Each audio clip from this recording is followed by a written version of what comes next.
Welcome my dear students AB school નવસારીની online lecture સિરીઝની અંદર હું કેજે ગોસ્વામી તમારું સ્વાગત કરું છું. મિત્રો, આજે આપણે એક નવા ટોપિકની ચર્ચા કરવાના છીએ. આમ તો આપણે આર્હેનિયસના સમીકરણની અંદર અને એનું સાદું રૂપ આવતી વખતે એક પોઈન્ટની ચર્ચા કરી હતી, એક ટર્મની ચર્ચા કરી હતી જેનું નામ છે સક્રિયકરણ ઉર્જા. બરાબર? તો આજે એને લગતો એક પ્રશ્ન છે. આમ ગણો તો ડિસ્ક્રિપ્ટિવ ક્વેશ્ચન છે કે જે તમને એમસીક્યુ ની અંદર ખાસ કામમાં આવતો હોય છે. બરાબર? મજા આવશે ક્વેશ્ચન ની અંદર અને ઘણી બધી વસ્તુ શીખવા આપણને મળશે. ક્લિયર? તો જોઈએ કે જે આગળ ઉપર આપણને કામમાં આવવાની છે. તો જોઈએ, સક્રિયકરણ ઉર્જા એટલે શું, તેના આધારે પ્રક્રિયાની સંભાવના કેવી રીતે નક્કી કરી શકાય તે આપણે મેળવવાનું છે. રાસાયણિક પ્રક્રિયાનો આલેખો એ ચર્ચવાના છે. તો શું કહેવા માંગે છે જોઈએ. પહેલી વાત, સક્રિયકરણ ઉર્જા. મેં આની અગાઉ પણ તમને એ વસ્તુ કીધેલી છે કે સક્રિયકરણ ઉર્જાને ઇંગ્લિશમાં કહેવામાં આવે છે એક્ટિવેશન એનર્જી. બરાબર?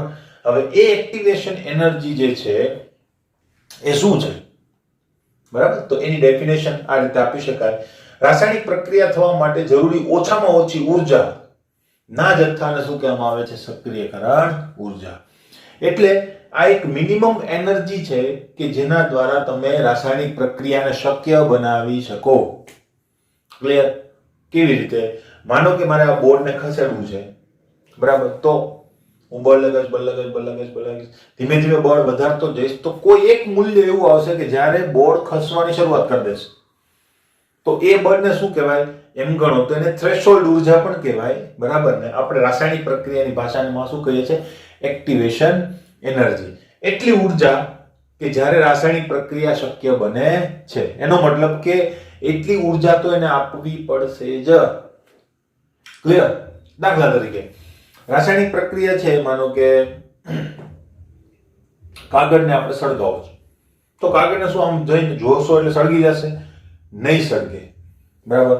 કાગળ ઉપર તમે અગરબત્તી રાખશો તો સળગી જશે? નહીં સળગે. કેમ? ભાઈ એને ગરમી તો આપી. બરાબર? તો એના માટે સળગવા માટે જે રિક્વાયરમેન્ટ છે એનર્જીની એટલી એની પાસે હજુ નથી. બરાબર? તો એ સળગવાની માટે કદાચ તમે અગરબત્તીથી એની અંદર હોલ પાડી શકો પણ સળગવાની શરૂઆત એ કરશે નહીં. પણ જો તમારી પાસે લાઇટર હોય, લાઇટરને અડાડો એટલે તરત જ શું થઈ જાય? એ સળગવાની શરૂઆત કરી દે. બરાબર? તો આ વસ્તુ જે છે એ શું છે? Activation energy. ત્યારે એને એનર્જી મળે. બરાબર? હવે બોર્ડને હું ધીમે ધીમે ધક્કો મારતો જાઉં છું, કોઈ એક મૂલ્ય માટે એ આગળ ખસશે. એક વસ્તુ ક્લિયર થઈ ગઈ. હવે હું જેટલા બળે એ આગળ ખસવાની શરૂઆત કરે છે એના કરતા પણ વધારે બળ આપું તો એ ખસશે જ. ખબર પડે છે? એનો મતલબ એક્ટિવેશન એનર્જી એટલે કે સક્રિયકરણ ઉર્જા જે છે એના કરતા વધુ મૂલ્ય જો ઉર્જાનો હોય તો રાસાયણિક પ્રક્રિયા શક્ય બને જ. પણ એક મિનિમમ મૂલ્ય છે કે એની નીચે પ્રક્રિયા શક્ય બનતી નથી. એને કહેવાય સક્રિયકરણ ઉર્જા. ખબર પડી? તેને E વડે દર્શાવવામાં આવે છે. E for energy. એનર્જીને આપણે શું કહીએ છીએ? E. અને A for activation energy. Clear? એ કરતા વધુ ઉર્જા એ રાસાયણિક પ્રક્રિયા શક્ય બને છે. ક્લિયર? દાખલા તરીકે કોઈ એક સરળ પ્રક્રિયા તમને અહીં આપેલી છે. H2 + I2 gives 2HI. તો આ સક્રિયકરણ ઉર્જામાં થાય છે શું? એ વસ્તુ આપણે જો જોઈએ તો આ પ્રક્રિયામાં પ્રક્રિયકો અથડામણ અનુભવીને મધ્યવર્તી સંયોજન બનાવે છે. પ્રક્રિયાની અંદર પ્રક્રિયકો સતત ગતિશીલ હોય છે. એ ફરજિયાત છે. ગતિ હોવી જોઈએ. ગતિશીલ પ્રક્રિયકો જ રાસાયણિક પ્રક્રિયા કરે. ક્લિયર? એ તો હોવું જ જોઈએ એની પાસે. કેમ? તો એટલા માટે ઘન પદાર્થની અંદર કોઈ રાસાયણિક પ્રક્રિયા ના થાય. બરાબર? દાખલા તરીકે હું એમ કહું કે ભાઈ એસિડ અને બેઝ બંને ભેગા મળીને એકદમ સ્પીડમાં પ્રક્રિયા થાય છે, નેનો સેકન્ડમાં પ્રક્રિયા થાય છે. શું બની જાય છે? પાણી અને ક્ષાર. પરંતુ જો સોડિયમ હાઇડ્રોક્સાઇડ અથવા તો સોડિયમ કોઈ પણ તમે બેઝ લઈ લો, KOH લઈ લો, NaOH લઈ લો, પોટેશિયમ હાઇડ્રોક્સાઇડ લઈ લો, સોડિયમ હાઇડ્રોક્સાઇડ લઈ લો, એની ફ્લેક્સ એટલે કે ઘન પદાર્થ, ઘન સોડિયમ હાઇડ્રોક્સાઇડ કે પોટેશિયમ હાઇડ્રોક્સાઇડ બેઝ, પ્રબળ બેઝ, અને એની સાથે તમે ઓક્ઝેલિક એસિડ સોલિડ લઈ લો, બંનેને સાથે મિક્સ કરો તો શું પ્રક્રિયા થઈ જશે? નહીં થાય. એકદમ ડ્રાય હશે, પ્રક્રિયા થશે નહીં. કેમ ભાઈ? બરાબર? એને ગરમ કરો તોય પ્રક્રિયા ના થાય. કેમ થતી? બરાબર? કારણ કે એ સોલિડ સ્ટેટમાં છે. સોલિડ સ્ટેટમાં પરમાણુઓ અણુઓની મૂવમેન્ટ થતી નથી. મૂવમેન્ટ નથી થતી તો પ્રક્રિયકો એકબીજા સાથે મળતા જ નથી. બરાબર? તો મળતા નથી તો પ્રક્રિયા પણ થવાની નથી. ક્લિયર? તો આ વસ્તુ જે છે કોઈ પણ જગ્યાએ માનો કે કોઈ પણ વસ્તુ કરવી હોય તમારે એના કોન્ટેક્ટમાં આવવું પડે, બરાબર? ત્યાર પછી એ વસ્તુ શું થઈ શકે, આગળ ઉપર વધી શકે. ક્લિયર? તો આ વસ્તુ ખાસ ધ્યાનમાં રાખજો. એટલે અથડામણ થવી એના માટેનો એક સિદ્ધાંત છે, આપણે આગળ ઉપર લઈશું, બરાબર? અથડામણનો સિદ્ધાંત, તો ત્યારે વધારે ખ્યાલ આવશે. તો એ અથડામણ થાય છે, અથડામણ વખતે એક મધ્યવર્તી સંયોજન બને. અથડામણ થાય ને ત્યારે શું થાય? મધ્યવર્તી સંયોજન બને. એને મધ્યવર્તી આપણે કહીએ છીએ, કારણ કે એક છે ને સૂક્ષ્મ ભેદ રેખા છે. મધ્યવર્તી સંયોજન અને ટ્રાન્ઝિશન સ્ટેટ, સંકીર્ણ અવસ્થા, ઊંચી શક્તિવાળી અવસ્થા, બરાબર? તેના વચ્ચે એક બહુ પતલી ભેદ રેખા છે, અથવા તો બહુ નાનકડી એવી સેપરેશન લાઈન છે. એટલે મધ્યવર્તી આપણે એને કહીશું. મધ્યવર્તી સંયોજન લખી શકો, કોઈ ઇશ્યુ નથી, કારણ કે તમારું લેવલ હજુ નીચું છે, પણ હું ના લખી શકું, કારણ કે મને ખબર છે કે બે વસ્તુ થોડીક અલગ છે, બરાબર? એટલે એક મધ્યવર્તી બનશે, જેને આપણે સક્રિયકૃત સંકીર્ણ પણ કહીએ છીએ, બરાબર? એમાં શું હોય છે? તો જો H અને H વચ્ચે સહસંયોજક બંધ, I અને I વચ્ચે સહસંયોજક બંધ, પણ બંને જ્યારે અથડાશે ત્યારે એક આવું સંકીર્ણ બનશે. સંકીર્ણની અંદર શું હશે? તો કે H H વચ્ચેનો બંધ તૂટવામાં, એટલે કે તૂટવાની શરૂઆત કરશે. જો આછો થઈ ગયો. I વચ્ચેનો બંધ તૂટવાની શરૂઆત કરશે અને H અને I વચ્ચેનો બંધ બનવાની શરૂઆત કરશે, બરાબર?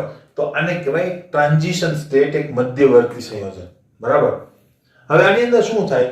જો એની પાસે પૂરતી ઊર્જા નહીં હોય, એની પાસે પૂરતી ઊર્જા નહીં હોય આ બંધને તોડવા માટેની, તો શું થશે? તો પાછો જે નવો બંધ બનવાની શરૂઆત થઈ હતી એ તૂટી જશે અને પાછા રિટર્ન થઈ જશે, પ્રક્રિયકો બની જશે, બરાબર? એટલે એ નિપજ નહીં બને, અથડામણ થશે, મધ્યવર્તી જેવું કંઈક બનશે, પણ એ પાછા રિટર્ન થઈ જશે, નિપજમાં પરિણમશે નહીં, કારણ કે આ બંધ તોડવા માટે એની પાસે પૂરતી ઊર્જા નથી, બરાબર? પણ જો એટલી ઊર્જા હોય, કેટલી ઊર્જા? તો કે ઈ કરતા વધારે ઊર્જા હોય તો શું થાય? તો એ આગળ વધશે પ્રક્રિયા અને આ બંધ તૂટી જશે અને HI બનાવી દેશે અને એ HI તમને નિપજ તરીકે મળશે. ક્લિયર? તો આ રીતે આખી પ્રક્રિયા, દરેક પ્રક્રિયાની અંદર આવા પ્રકારની ટ્રાન્ઝિશન સ્ટેટ હોય છે અને એ રીતે પ્રક્રિયા થતી હોય છે. મધ્યવર્તી રચના માટે જરૂરી ઊર્જાને સક્રિયકરણ ઊર્જા કહે છે. આના માટે જે જરૂરી ઊર્જા છે એને શું કહેવામાં આવે છે? સક્રિયકરણ ઊર્જા, બરાબર? પ્રક્રિયાની સંભાવના અને EA, બરાબર? એટલે કોઈ પણ પ્રક્રિયા શક્ય બનશે કે નહીં એ આપણે ટ્રાન્ઝિશન એનર્જીના એક્ટિવેશન એનર્જીના આધારે કહી શકીએ. તો યસ, કહી શકીએ, બરાબર? કેવી રીતે? તો જો આ પોઈન્ટ્સ ખાસ અગત્યના છે, એટલે એમ ગણો તો આની સમરી છે, બરાબર? EA કે તેના કરતા વધુ ગતિ ઊર્જા ધરાવતા અણુઓ વચ્ચેનો સંઘાત નિપજ બનાવે છે. EA જેટલી ઊર્જામાં પ્રક્રિયા થશે, હા થશે. એના કરતા વધુ ઊર્જા, હા થશે. પરંતુ EA કરતા ઓછી ઊર્જા ધરાવતા અણુઓ વચ્ચેનો સંઘાત નિપજ બનાવતા નથી. નિપજ બનશે નહીં. ખબર પડી? એટલે EA ઊર્જા જોઈએ અથવા તો EA કરતા વધારે જોઈએ, એનાથી ઓછી ઊર્જા પ્રક્રિયા થશે નહીં. આવા MCQ આવે છે, ખાસ ધ્યાન રાખજો. આ TC જેવું છે. TC નો મતલબ ક્રિટિકલ ટેમ્પરેચર જેવું છે, બરાબર? કે ક્રિટિકલ ટેમ્પરેચર ઉપર પ્રવાહીકરણ થાય, હા થાય. ક્રિટિકલ ટેમ્પરેચર કરતા ઊંચા તાપમાને ના થાય, બરાબર? તો ખાસ ધ્યાન રાખજો. ત્રીજો પોઈન્ટ, હવે આનું જે રિપીટેશન છે કે જો EA is less than or equal to અણુઓની ઊર્જા હોય તો જ નિપજ મળે. તો આ બંને પોઈન્ટનો એક જ પોઈન્ટમાં સમાવેશ થઈ ગયો કે નહીં, બરાબર? બીજું, સક્રિયકરણ ઊર્જા અને પ્રક્રિયા વેગ વચ્ચેનો સંબંધ કે જે આપણે આર્હેનિયસ ના સમીકરણ વડે દર્શાવી શકીએ છીએ, તો અહીં આપેલો છે. ક્લિયર? તો આટલી વસ્તુ આપણે જોઈ. હવે એના આલેખો પણ પૂછેલા છે, તો આલેખોની પણ વાત હવે આપણે કરી દઈએ, બરાબર? હવે આલેખો,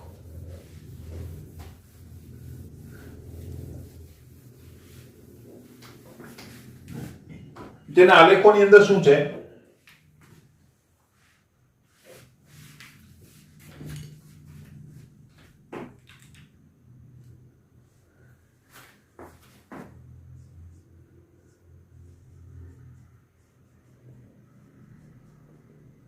આલેખોની અંદર શું છે? ભાઈ જો રાસાયણિક પ્રક્રિયા જે છે એ ઉષ્માની દ્રષ્ટિએ જોઈએ તો બે પ્રકારની હોય. કેટલા પ્રકારની? બે પ્રકારની હોય છે. એક તો ઉષ્મા શોષક પ્રક્રિયા અને બીજી શું હોય છે? ઉષ્માક્ષેપક પ્રક્રિયા. બરાબર, બે પ્રકારની રાસાયણિક પ્રક્રિયા ઉષ્માની દ્રષ્ટિએ હોય છે. તો એની અંદર જો આપણે જોઈએ, બરાબર, કે ઉષ્મા શોષક પ્રક્રિયા માટે શું હશે?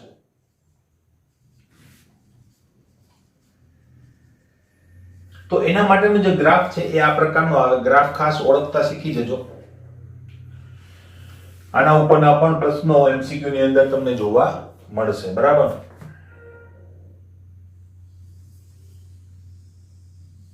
કોઈ એક પ્રક્રિયા આપણે ધારીએ છીએ R થી P, તો અહીંયા R હશે કે નહીં? અહીં શું હશે? P. બરાબર, હવે અક્ષો ઉપર શું છે? તો કે અહીંયા છે ઊર્જા. બરાબર, એટલે કે E. E એ નહીં, બરાબર, E હશે ઊર્જા. અહીંયા તમે બે વસ્તુ કરી શકો, સમય પણ લખી શકો આમ ગણો તો. બરાબર, પણ સમયનો લખવામાં થોડીક મુશ્કેલી છે કે ભાઈ કયા સમય આ વસ્તુ થશે એ કે નક્કી ના હોય. બરાબર, પણ સમય લખી શકાય, કઈ વાંધો નહીં. મેં અત્યારે માનો કે રિએક્શન મિક્સચર લીધું, એને ઊર્જા નથી આપી, તો ગ્રાફ આવી રીતે આવશે. બરાબર, રીતે જેવી ઊર્જા આપો એટલે ત્યાંથી આમ થઈ જશે. ખબર પડી કે નહીં? બરાબર, તો સમય પણ લખી શકાય, કોઈ ઇશ્યુ નથી. બરાબર, પણ અલ્ટિમેટલી સમય કરતા વધારે સારું શું થાય ખબર? એને કહેવાય પ્રક્રિયા અક્ષ. પ્રક્રિયા અક્ષ.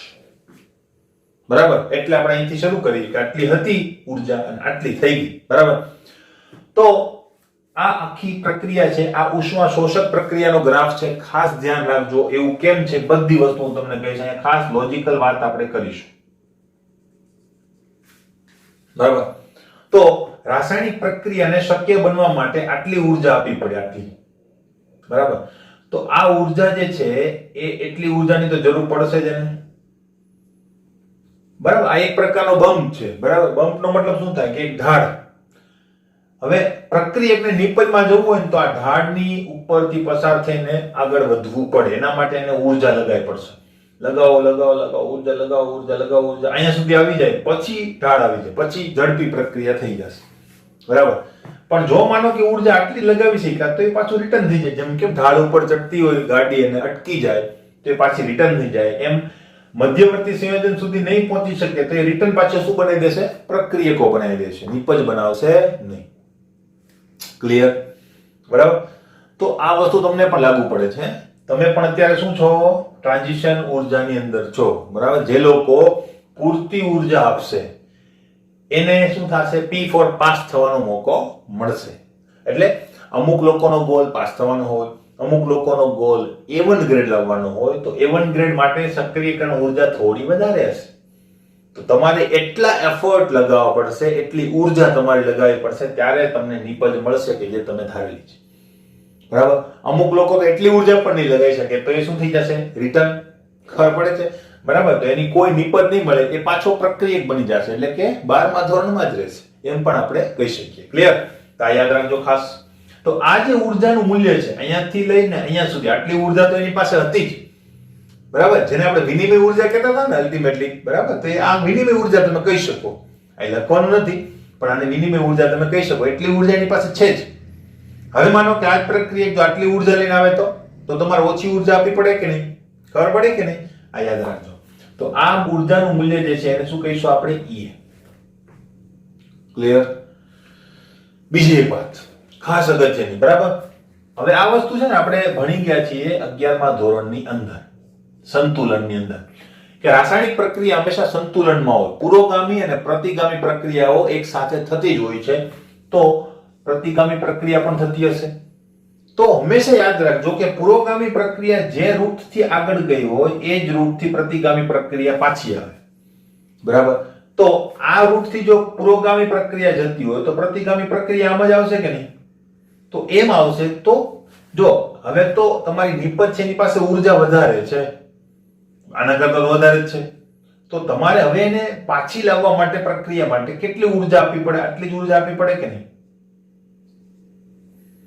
બરાબર, તો એ શું થઈ ગઈ? પ્રતિગામી પ્રક્રિયાની એક્ટિવેશન એનર્જી E ડેશ. ખબર પડી કે નહીં? તો અહીં લખી દઉં કે જ્યાં E ઇઝ ઇક્વલ ટુ શું છે? તો કે પુરોગામી પ્રક્રિયાની સક્રિયકરણ ઊર્જા. બરાબર, અને E ડેશ શું છે?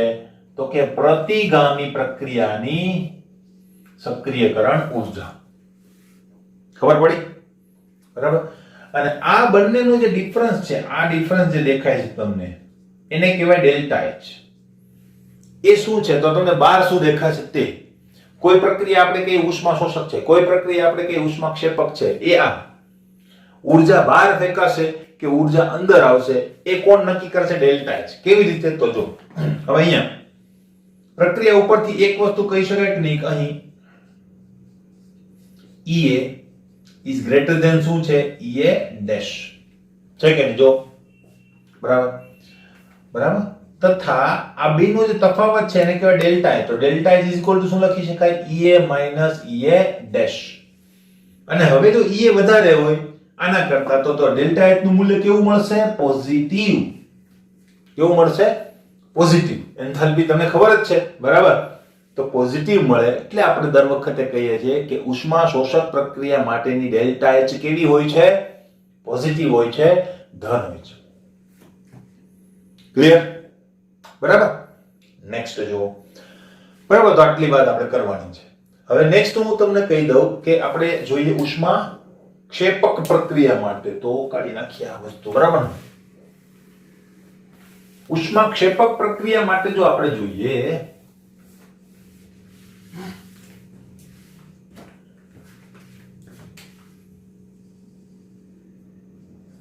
ઉષ્મા ક્ષેપક પ્રક્રિયા માટે, હે ને?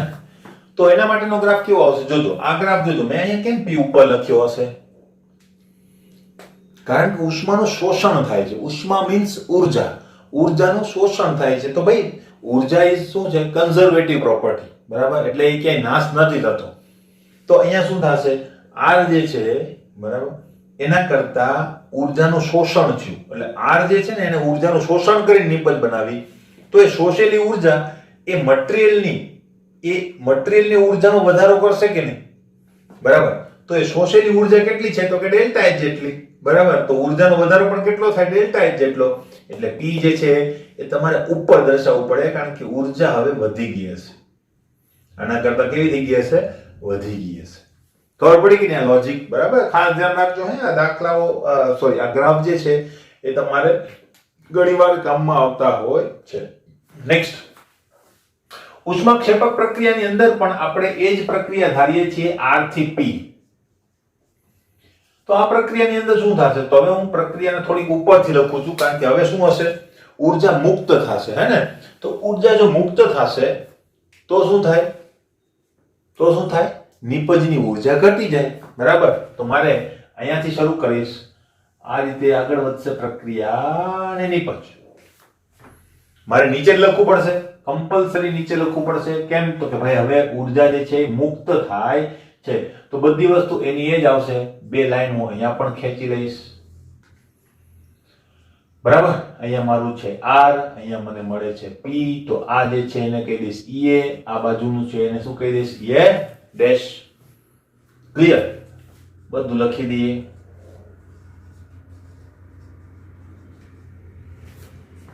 બરાબર.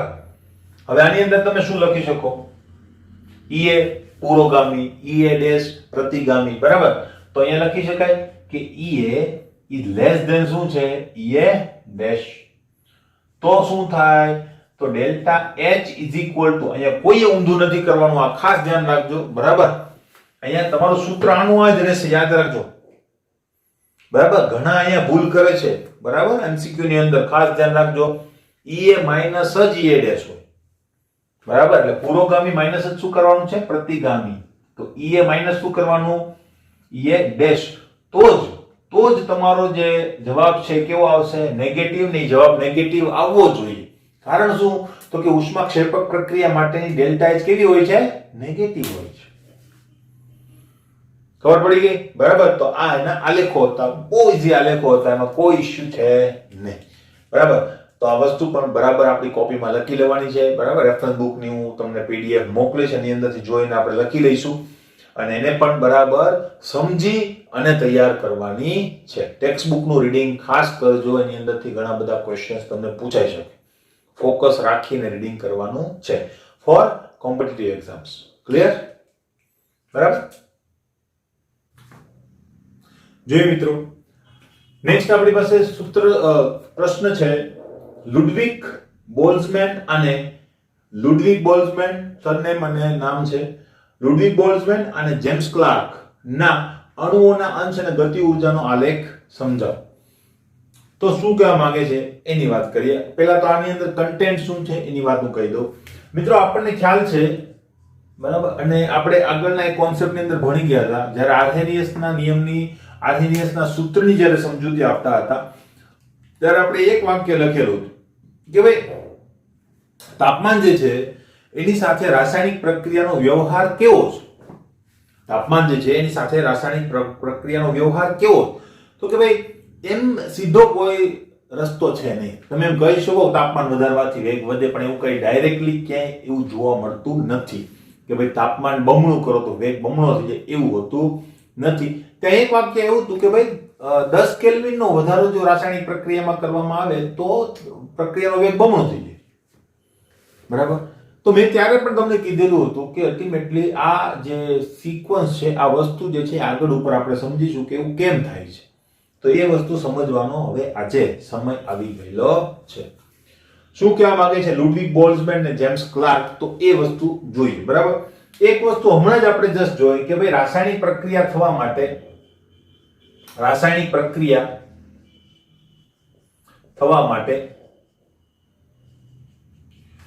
માટે પ્રક્રિયકો પૂરતી ઊર્જા અથવા તો ઝડપ સાથે અથડામણ અનુભવતા હોવા જોઈએ.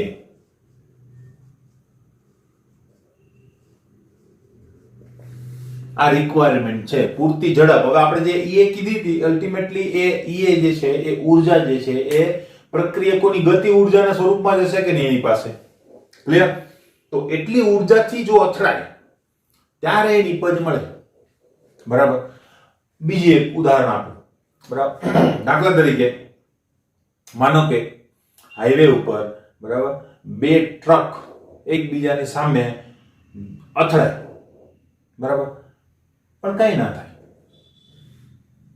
બે ટ્રક એકબીજાની સાથે અથડાય, કઈ ના થાય, એનો કાચ પણ ના તૂટે, એક સેજ એવું ડેમેજ પણ ના થાય. એવું કેમ થયું હશે? અથડામણ થઈ તો પણ, અથડામણ થવાના બાવજૂદ અથવા તો અથડામણ થવા ઉપરાંત પણ કઈ ના થયું. કેમ? તો કે બહુ ધીમે ધીમે અથડાયા હતા. બરાબર? ટ્રક અથડાયા હતા પણ કેવી રીતે? બસ ખબર પડી, એકદમ ધીમે ધીમે અથડાયા હતા તો કઈ થયું નહીં. તો એને શું તમે એમ કહેશો કે ડેન્જરસ એક્સિડન્ટ થઈ ગયું? બરાબર? નહીં. કેમ? ઝડપ નથી. બાકી ફિનોમિનન તો એ જ બની ને, બંનેની સરફેસ એકબીજાને ટચ કરી. પણ એ જ બે ટ્રક જો 60 કિલોમીટરની ઝડપે એકબીજાની સામે આવીને જો ટચ કરવા જાય તો ભૂક્કા બોલી જાય. ખબર પડી? બરાબર? તો આ વસ્તુ જે છે એ સમજવા જેવી છે. રેગ્યુલર વ્યવહારના ઉદાહરણથી પણ તમે સમજી શકો કે ટ્રકની અથડામણ કઈ કરી ના શકે જો એની ઝડપ ના હોય તો. ક્લિયર? તો અહીંયા પણ એવું જ છે, ઝડપ હોવી જોઈએ. બરાબર? બાકી તો અથડામણ થાય એનાથી કઈ થાય નહીં. દાખલા તરીકે આપણી પાસે એક છે ને રાસાયણિક પ્રક્રિયા, કઈ તો આપણે 11th ની અંદર બહુ એનો ઉપયોગ કરેલો હતો કે ભાઈ N2 O2 gives 2NO. આ થાય જ છે પ્રક્રિયા. બરાબર? આ પ્રક્રિયા થાય જ છે. પણ આ વાતાવરણની અંદર આનું પ્રમાણ 21%, આનું પ્રમાણ 78%, આટલું બધું ડેન્જરસ સાંદ્રતા, અને અથડામણ શું એની નહીં થતી હોય?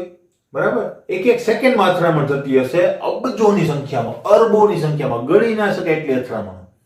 પણ શું બધો જ O2 N2 સાથે પ્રક્રિયા કરીને એનો બનાવી દીધું તો આપણે શ્વાસમાં શું લઈએ?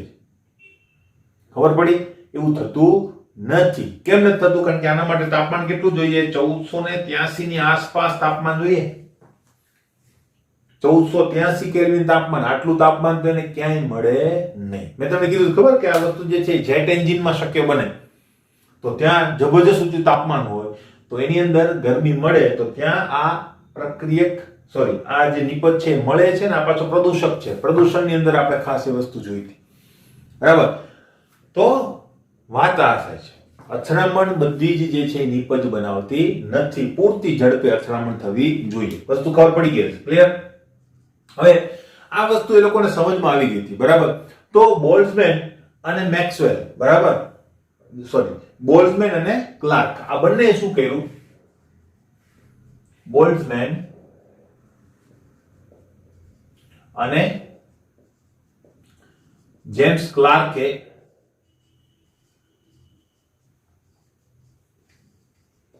શું કર્યું? તો કે ભાઈ અણુઓનો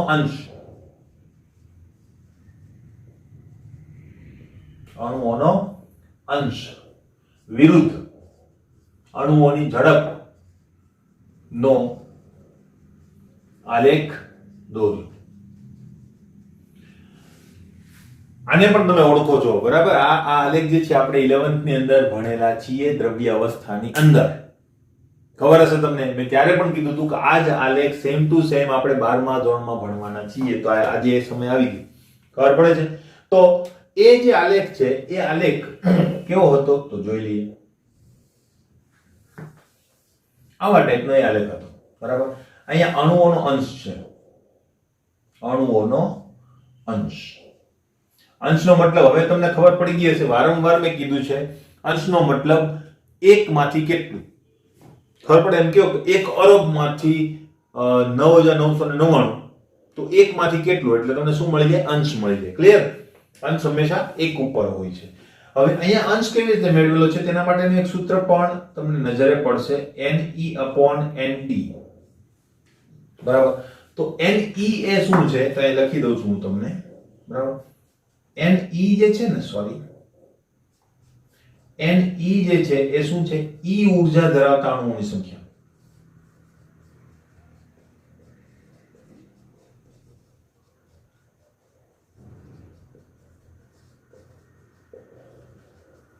ખબર પડી? અને પછી બીજું ઓપ્શન છે આપણી પાસે Nt, એ છે ટોટલ એટલે કે કુલ અણુઓની સંખ્યા. મોલ અંશ માટે તમને ખ્યાલ છે ઘટકના મોલ ભાગ્યા કુલ મોલ. તો અહીંયા શું છે? કુલ મોલ છેદમાં છે જ. તો E ઊર્જા ધરાવતા અણુઓની સંખ્યા ને ભાગ્યા શું થઈ જશે? તમારી ટોટલ સંખ્યા. ક્લિયર? અહીંયા શું છે તો ઝડપ. આપણે આને જોયેલો જ છે. હવે બીજી વાત, અહીંયા કેમ અણુનો અંશ લીધો હશે? લોજિક લગાવો. અણુઓની સંખ્યા પણ લઈ શકાતી હતી, કારણ કે અણુઓની સંખ્યા ગણી શકાતી નથી. અરબોમાં હોય તો તમારો ગ્રાફ કેટલો ઉપર જાય? ખબર પડી? ફિઝિબલ રીત કહેવાય નહીં. તો એટલા માટે આપણે શું કર્યું છે? અહીંયા અંશ લીધો છે, જેથી કરીને મારું રીડિંગ જે છે એ 0 to 1 માં સીમિત થઈ જાય. ક્લિયર? ઓકે. નેક્સ્ટ, આલેખ જે છે એ આ પ્રકારનો મળે અને તમને ખ્યાલ છે આ પ્રકારનો તમને આલેખ મળે. બરાબર. 0 થી શરૂ થશે અને આલેખ મળશે. અહીંયા 3 વેગ હતા, પણ આપણે જે છે એ આપણે માત્ર એકનો જ ઉલ્લેખ કરીશું. અને કે મહત્તમ સંભાવ્ય ઝડપ. મહત્તમ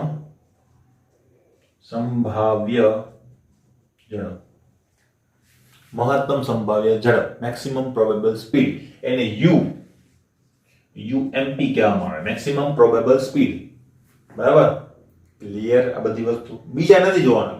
બીજા બે પણ હતા, ખબર ને? UAV, એવરેજ વેલોસિટી, અને બીજી શું હતી આપણી પાસે? RMS, root mean square velocity. પણ આપણે એની કઈ કામ નથી, આપણે ખાલી આનું જ કામ છે. ક્લિયર? આ લેખ દોઈ દો. હવે આ આલેખની પહેલા તો સમજૂતી કે જે 11મા ધોરણમાં આપણે આપેલી હતી. બરાબર. એ પણ આપણે લખવાની થશે. તો શું છે એની સમજૂતીની અંદર? તો જો સમજૂતીમાં એવું છે કે આલેખ ઉપરથી આપણે જોઈ શકીએ છીએ, બરાબર, કે એક વક્ર આલેખ આપણને મળે છે. બરાબર. આને શું કહેવાય તો કે બોલ્ટ્ઝમેનના વિતરણ વક્ર કહેવામાં આવે. શું કહેવાય?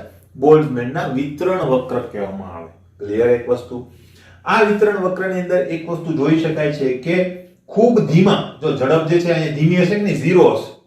બરાબર. તો ખૂબ ધીમી ઝડપથી, ખૂબ ઓછા વેગથી ગતિ કરતા અણુઓનો અંશ કેવો છે? ઓછો. જો તમે અણુઓનો અંશ કેટલો છે? ઓછો. બરાબર. અને તેવી જ રીતે ખૂબ વધારે, જો આ કુલ મેક્સિમમ સ્પીડ છે ને, તો ખૂબ વધારે ઝડપથી ગતિ કરતા અણુઓનો અંશ પણ કેવો છે? એકદમ ઓછો. કારણ કે એનો અણુનો અંશ કેટલો હશે? આટલો હશે. અહીંયા આટલો હશે, અહીંયા આટલો હશે. ખબર પડી? બરાબર. તો એક વસ્તુ ખબર પડી ગઈ, ખૂબ ધીમા ગતિ કરતા અણુઓનો અંશ ખૂબ ઓછો છે, ખૂબ ઝડપથી ગતિ કરતા અણુઓનો અંશ પણ કેવો છે? ખૂબ ઓછો. અને કોઈ એક એવી ઝડપ છે કે જ્યાં મહત્તમ સંખ્યામાં અણુઓ તે જ ઝડપથી ગતિ કરે છે. તો આ વસ્તુ જે લાઈન કરેલી છે ને એ શું છે? તો કે આ ઝડપથી ગતિ કરતા અણુઓનો અંશ મહત્તમ છે.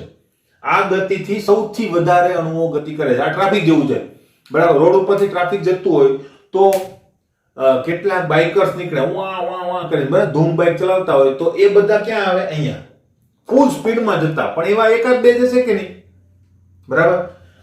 પછી એકાદ ગાડી પંચર પડી હશે ને બંધ પણ પડી હશે તો એ પણ અહીંયા આવશે કે નહીં, કે જેની વેલોસિટી એકદમ ઓછી છે, અથવા તો ખરાબ થઈ ગઈ હશે, ધીમે ધીમે ચાલતી હશે, અથવા તો કોઈ સાયકલ લઈને જતું હશે ધીમે ધીમે, તો એ બધા અહીંયા આવશે.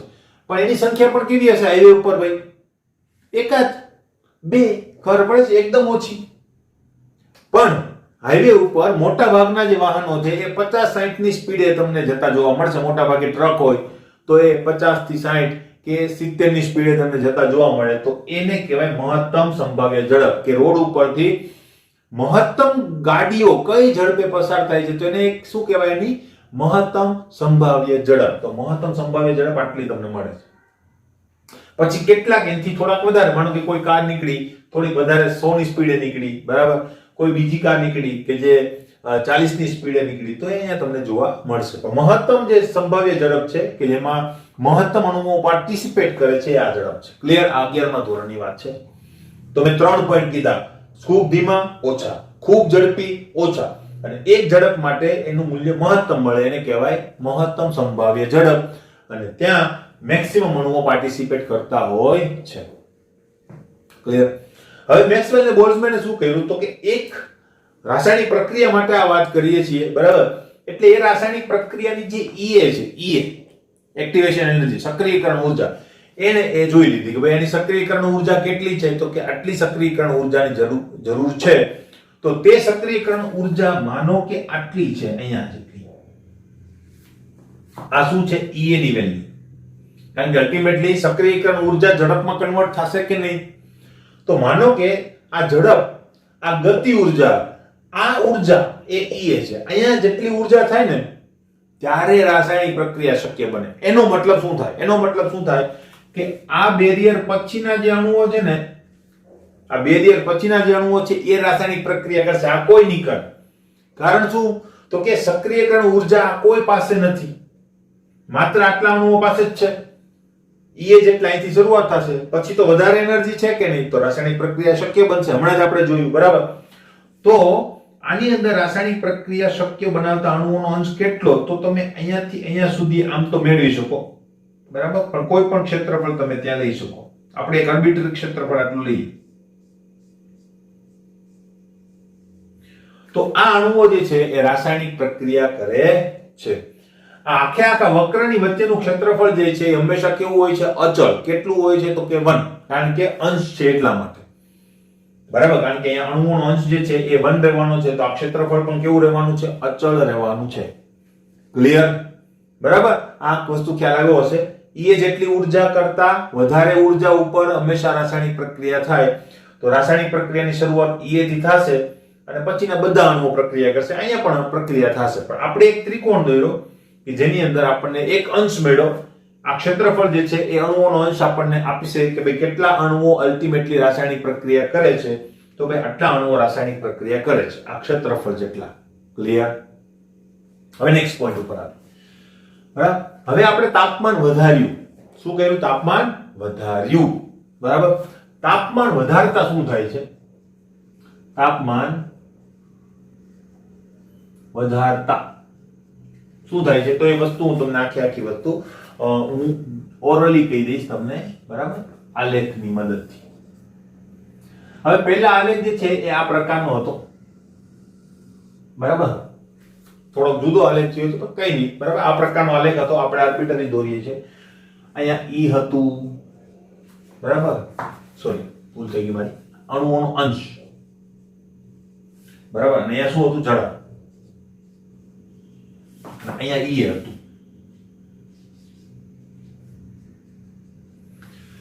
બરાબર. માનો કે આલેખ જે છે એ t સમયનો આલેખ છે, t તાપમાનનો આલેખ છે, t તાપમાન.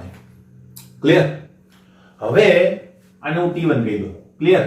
હવે હું શું કહું છું, હવે હું છે ને બીજો આલેખ દોરું છું. તાપમાન વધારતા આલેખ જે છે એ પહોળો બને છે. બરાબર ને? એની હાઈટ કેવી થઈ જશે? નીચી. કારણ શું ખબર? આલેખ પહોળો બને પણ એની વચ્ચેનું ક્ષેત્રફળ અચળ છે, એક અંશ જ. બરાબર? માટે આલેખ પહોળો બનશે તો એની હાઈટ કેવી થઈ જશે? ઘટી જશે. તો આલેખ જે છે આ પ્રકારનો બને છે. આ કયો આલેખ છે? તો કે T2 તાપમાન. અહીંયા લખી દઉં.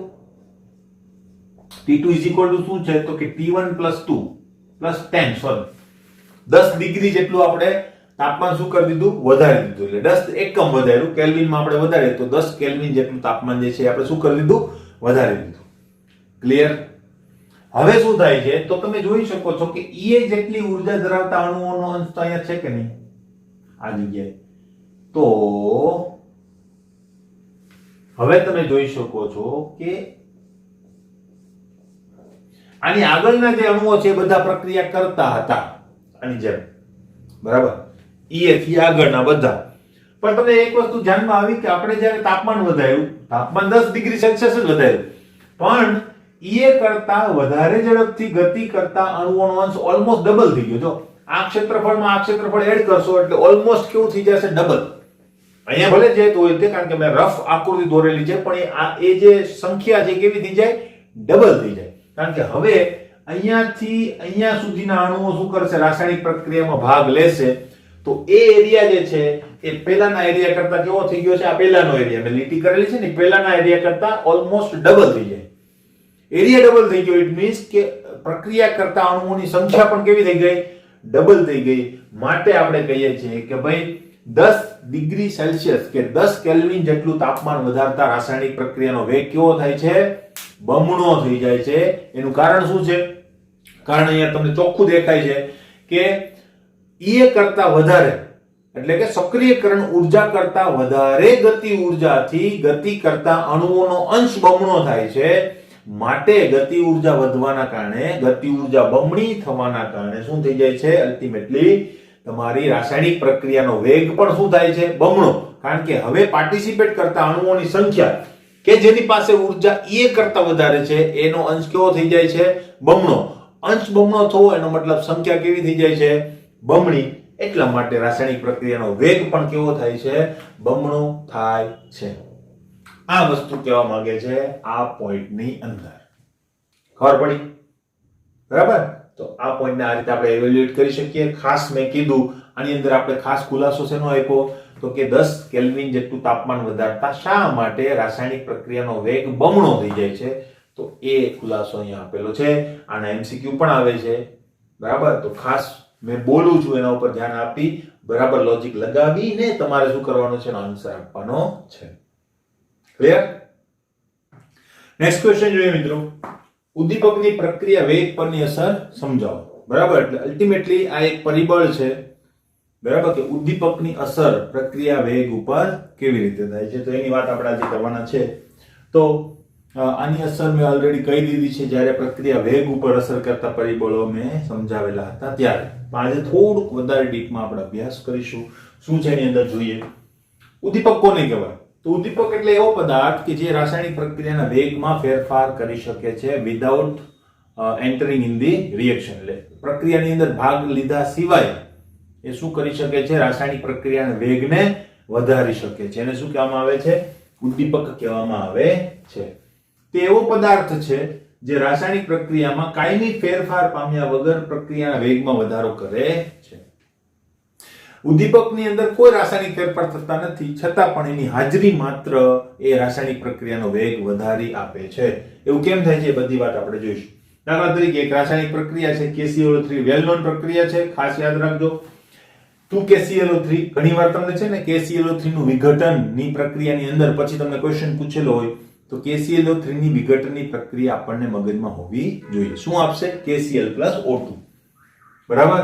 તો આ પ્રક્રિયા MnO2 ઉદ્દીપકની હાજરીમાં ઝડપથી થાય છે. બીજો પોઈન્ટ, જ્યારે ઉમેરેલો પદાર્થ પ્રક્રિયા વેગને ઘટાડે ત્યારે ઉદ્દીપક શબ્દનો ઉપયોગ કરવો જોઈએ નહીં. ખરેખર આપણે કરીએ છીએ બરાબર, પણ અલ્ટિમેટલી કરવો જોઈએ નહીં. આવા કિસ્સામાં તેને નિરોધક કહેવામાં આવે છે. ક્લિયર? અને આનું એક બીજું નામ પણ છે ઉદ્દીપક વિષ, કે જે પૃષ્ઠ રસાયણમાં તમે કદાચ ભણ્યા હશો બરાબર.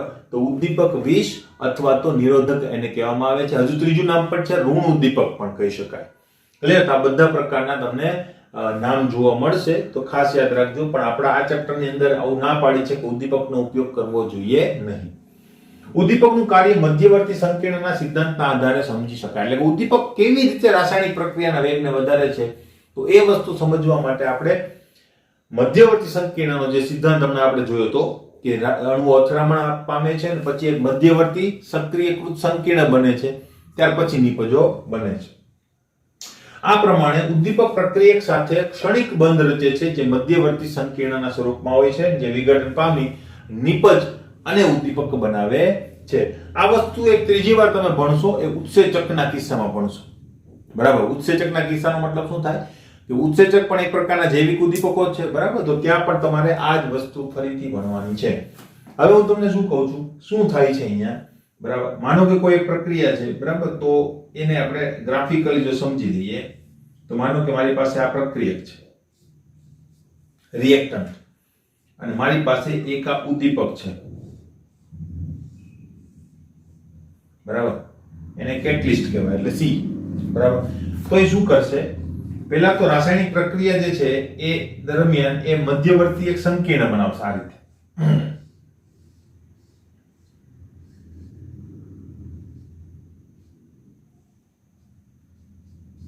આ રીતે બરાબર. આને કહેવાય સક્રિયકૃત સંકીર્ણ. સક્રિયકૃત સંકીર્ણ બરાબર. અને પછીના સ્ટેપની અંદર એ છૂટું પડી જશે, એટલે ઉદ્દીપક તો ઉદ્દીપક જેવું ને જેવું જ છૂટું પડશે, આવું ને આવું જ બરાબર. પણ નિપજ જે છે એટલે કે પ્રક્રિયક જે છે એનું કન્વર્ઝેશન શેમાં થઈ જશે, નિપજની અંદર. ધારો કે આપણે આવા પ્રકારની નિપજ મેળવી છે, તૂટી ગયું વચ્ચેથી, તો આ શું બની ગઈ હવે, નિપજ. અને આ શું મળી ગયો, કેટલિસ્ટ. આપણને જેમ ને તેમ મળી ગયું બરાબર. તો આ વસ્તુ જે છે આપણે જૈવિક અણુઓની અંદર આ જ રીતે ગ્રાફિકલી સમજીશું, પણ થોડુંક વધારે ડીપમાં ઉત્સેચક માટે. ક્લિયર? તો આવી વસ્તુ થાય છે. એટલે પહેલા સક્રિયકૃત સંકીર્ણ બનાવશે, કોની સાથે, કોની સાથે, ઉદ્દીપક સાથે. હા, અને પછી એ શું કરશે, તો કે ઉદ્દીપક અલગ થઈ જશે, પોતે હતો એવો ને એવો જ. એટલે આપણને તો છેલ્લે એવું જ લાગશે કે ઉદ્દીપકે કંઈ કર્યું જ નથી, પણ એને શું કર્યું હતું, વચ્ચે આવું સક્રિયકૃત સંકીર્ણ બનાવીને રાસાયણિક પ્રક્રિયાના વેગને વધાર્યો હતો બરાબર. તો આની અંદર શું થાય છે, તો ઉદ્દીપક જે છે રાસાયણિક પ્રક્રિયાને એક વૈકલ્પિક માર્ગ પૂરો પાડે છે, ક્રિયાવિધિ પૂરી પાડે છે, જેના લીધે ઈએ જે છે એ ઘટી જાય છે બરાબર. એનું ઉદાહરણ હું તમને એક આપી શકું બરાબર. દાખલા તરીકે, ઉદાહરણ તરીકે જો મારે લેવું હોય તો હું અહીંયા H2O2 નું ઉદાહરણ લઈ શકું. H2O2 ના વિઘટનની જે પ્રક્રિયા છે એ Ki ની હાજરીમાં થાય. Ki નો મતલબ I- ની હાજરીમાં બરાબર. તો I- જે છે એ આમ કઈ નહીં કરે, પણ એ શું કરે છે, રાસાયણિક પ્રક્રિયાની અંદર પેલા IO- કે OI- બનાવશે. આને સક્રિયકૃત સંકીર્ણ તમે કહી શકો બરાબર. અને પછી શું બનાવશે, બીજો H2O2 જે છે એની સાથે આ જે પાછું છે ને બનાવેલું, એ પાછી પ્રક્રિયા કરશે, અને પછી પાછી નિપજ મળશે મને. અને I- તો જેમનો તેમ જ રહેશે, અને પ્લસ શું મળી જશે, O2. ક્લિયર?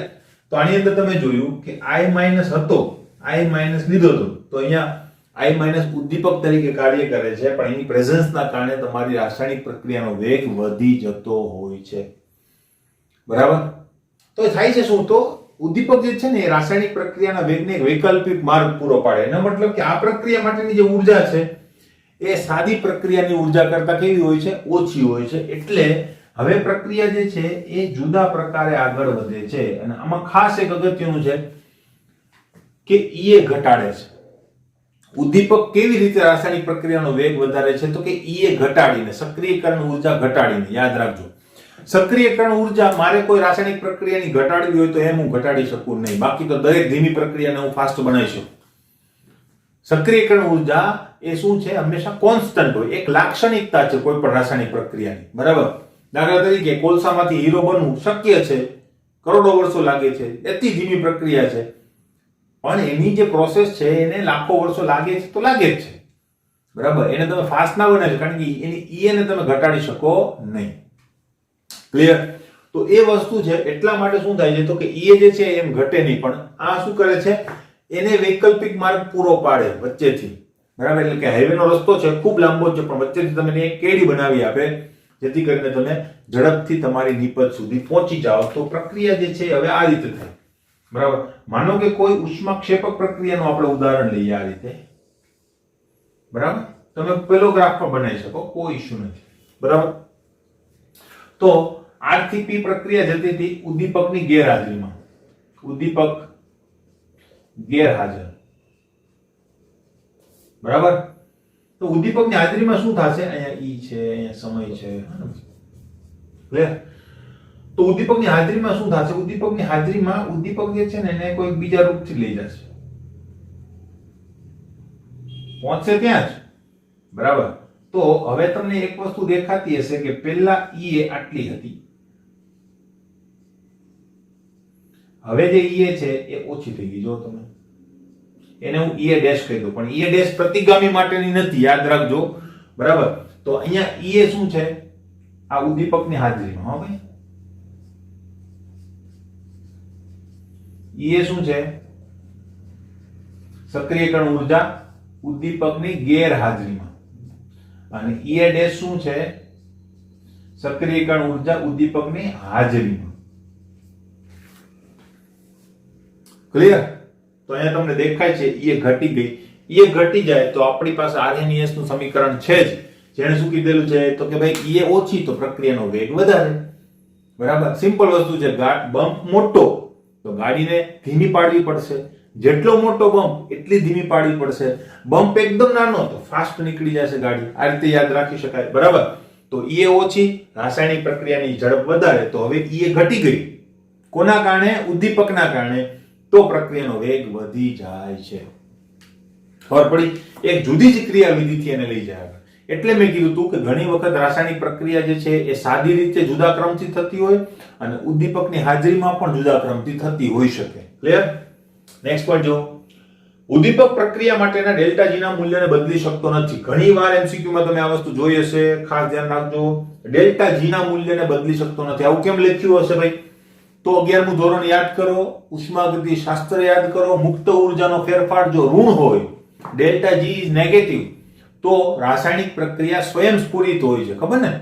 રાસાયણિક પ્રક્રિયા આપમેળે થાય છે, તો એની વેલ્યુની અંદર કોઈ બદલાવ કરી શકતો નથી.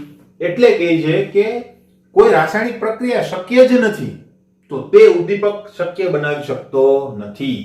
એટલે કોઈ પ્રક્રિયા માટે ડેલ્ટા G નું મૂલ્ય માનો કે ધન છે, તો તમારે એવા પ્રયત્નો ન કરવા જોઈએ કે હું એવું કોઈ પ્રક્રિયા કે એવું ઉદ્દીપક શોધી કાઢું કે જે આ પ્રક્રિયાને શક્ય બનાવે. જે પ્રક્રિયા શક્ય જ નથી એને ઉદ્દીપિત કરી શકાતી નથી. એટલે લખ્યું છે આથી સ્વયંસ્ફુરિત પ્રક્રિયાને શું કરી શકાય છે? ઉદ્દીપિત કરી શકાય છે. બીજી લાક્ષણિકતા ઉદ્દીપકની છે કે ઉદ્દીપક પુરોગામી અને પ્રતિગામી બંને પ્રક્રિયાને શું કરશે? ઉદ્દીપિત કરશે. એટલે હવે રાસાયણિક પ્રક્રિયા જો આ રૂટથી આગળ વધે છે તો એ જ રૂટથી પાછી પણ આવશે, બરાબર. તો સક્રિયકરણ ઊર્જા આની ઘટી ગઈ છે તો આની પણ ઘટી ગઈ છે. એટલા માટે શું થાય તો કે બંને પ્રક્રિયાને ઉદ્દીપિત કરશે સરખા પ્રમાણમાં. તો પુરોગામીનો વેગ વધે તો નિપજ વધે, પ્રતિગામીનો વેગ વધે તો પ્રક્રિયક વધે, તો બંનેના વેગ વધે તો કોઈના અંદર ફરક પડે નહીં. તો અહીંયા નિપજના જથ્થામાં કોઈ ફરક પડતો નથી. માટે ઉદ્દીપક જે છે એ સંતુલન અચળાંકને પણ બદલી શકતો નથી. ખબર પડી? તો ખાસ અગત્યનો આ પોઈન્ટ હતો કે જે આપણે અત્યારે જોયું, બરાબર. આશા રાખું કે ખ્યાલ આવી ગયો હશે. ખાસ અગત્યના મુદ્દાઓ છે કે જે તમને MCQ ની અંદર ઘણીવાર પૂછાતા હોય છે, બરાબર. ધ્યાન રાખી અભ્યાસ કરજો. હું તમને PDF મોકલીશ આપણી રેફરન્સ બુકની, બરાબર. તેની અંદરથી બરાબર લખી નાખવાનું છે. ક્લિયર?